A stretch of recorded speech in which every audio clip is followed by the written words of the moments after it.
Hi everyone, this is Brad. If you've ever worked on a Google form and you would like to have all your questions required, here's what you can do. Go to All Questions Required. This is a Google add-on. Select Free.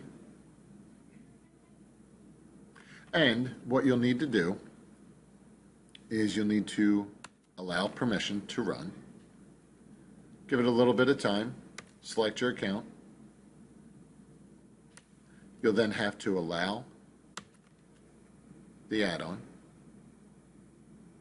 And now what we're going to do is we're going to go back to our sample form here. So all questions required when you want to use it. So we're going to bring up our sample form here. You can see how it's not required. If we select the add-ons, select all questions required, and in this case we're going to set all is required.